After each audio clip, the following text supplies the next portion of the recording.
ధరణి portal ని పూర్తిగా ప్రక్షాళన చేయబోతోంది తెలంగాణ ప్రభుత్వం. ధరణిపై కూడా శ్వేతపత్రం విడుదల చేయాలని ప్రభుత్వం భావిస్తోంది. ఇప్పటికే ధరణిలోని సమస్యలను గుర్తించిన కమిటీ ఏం తేల్చింది? ప్రక్షాళన ఏ విధంగా ఉండబోతోంది? ధరణి పోర్టల్ పై తెలంగాణ ప్రభుత్వం కీలక నిర్ణయం తీసుకోబోతుంది. మార్చి 1వ తేదీ నుంచి 7వ తేదీ వరకు తెలంగాణ వ్యాప్తంగా ధరణి సదస్సులు నిర్వహించబోతోంది. ధరణిపై ప్రభుత్వం శ్వేతపత్రం విడుదల చేయబోతుంది.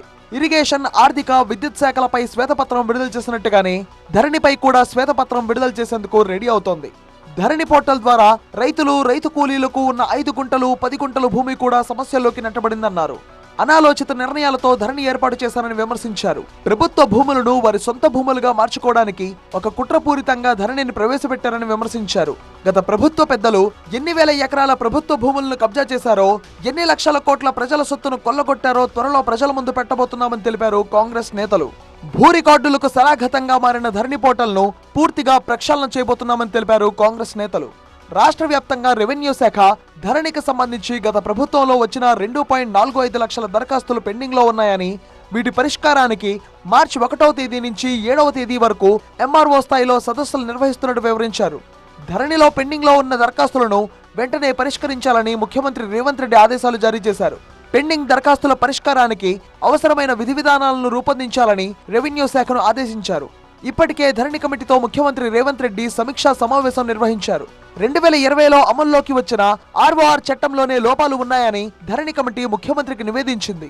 గత ప్రభుత్వం 3 నెలల్లో హడావిడిగా చేపట్టిన రెవెన్యూ రికార్డుల నవీకరణతో కొత్త చిక్కులు వచ్చాయని చెప్పింది ధరణి కమిటీ.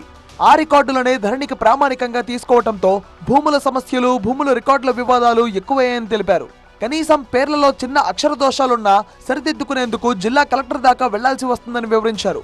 దాదాపు 35 మాడ్యూల్స్ ద్వారా ధరణి డేటాలో ఉన్న తప్పులను సవరించుకునేందుకు రెవెన్యూ శాఖ అవకాశం ఇచ్చిందన్నారు. కానీ మాడ్యూల్లో దేనికి దరఖాస్తు చేసుకోవాలనే అవగాహన లేకపోవడంతో రైతులు ఇబ్బంది పడుతున్నారని కమిటీ సీఎం దృష్టికి తీసుకెళ్లింది.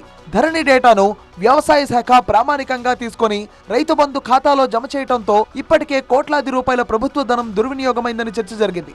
ఇప్పుడున్న ధరణి లోపాలను సవరించాలంటే చట్ట సవరణ చేయటం లేదా కొత్త ఆర్ఓఆర్ చట్టం చేయటం తప్ప గత్యంతరం లేదని కమిటీ సభ్యులు ముఖ్యమంత్రికి నివేదించారు. రైతుల భూముల రికార్డుల శాశ్వత పరిష్కారానికి ప్రభుత్వం చర్యలు చేపడుతుందని ముఖ్యమంత్రి చెప్పారు. అవసరమైతే చట్ట సవరణ చేయటం లేదా కొత్త చట్టం తీసుకువచ్చే అంశాలను పరిశీలిద్దామన్నారు. ధరణి పోర్టల్ నిర్వహిస్తున్న ఏజెన్సీపై సమగ్ర విచారణ జరిపించాలని ముఖ్యమంత్రి రేవంత్ రెడ్డి ఆదేశాలు జారీ చేశారు.